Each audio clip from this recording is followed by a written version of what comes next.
Hello दोस्तों, मैं आपकी फ्रेंड सुरिंदर कौर अपने चैनल फाइन ओकल साइंस में आपका स्वागत करती हूँ। आप जब भी किसी के घर का वास्तु करने के लिए जाते हैं तो सबसे पहले आप उनके घर की जब मैप बनवाते हैं तो सबसे पहले उनके घर की जो भी लंबाई और चौड़ाई होगी उसको आप लोगों इस फार्मूले से कैलकुलेट करो। लंबाई प्लस चौड़ाई, जो भी लंबाई होगी जो भी चौड़ाई होगी उसे आप लोग उसको प्लस कर देना। उसमें फिर मल्टीप्लाई बाय 3, जो भी निकल कर आएगा उसको 3 से आपने मल्टीप्लाई करना है। -1 करोगे, जो भी -1 होने के बाद निकल कर आएगा उसको आप डिवाइडेड बाय 8 करोगे। 8 से उसको आप लोग भाग दे दोगे।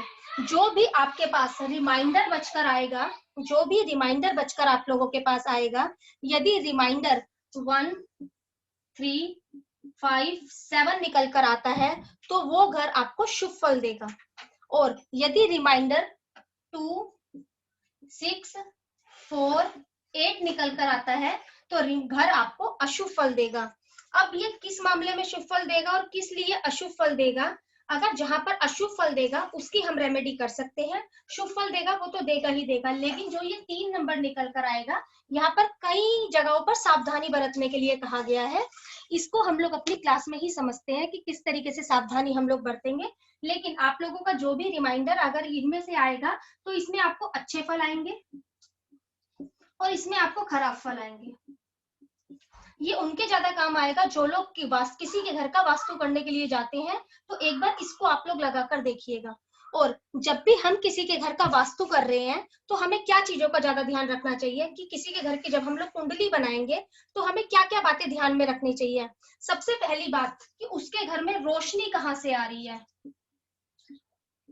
ठीक है, उसके घर में रोशनी कहाँ से आ रही है उसको देखें। और उसके बाद उसके घर में पानी कहाँ पर रखा हुआ है, पानी कहाँ पर है उसके घर में। पहले रोशनी को देखेंगे, फिर पानी देखें, फिर किचन उसके घर में कहाँ पर है। ठीक है, अलमारी हो गया या स्टोरेज हो गया, उसके घर में उसने कहाँ पर रखा हुआ है। WC उसके घर में कहाँ पर रखी हुई है।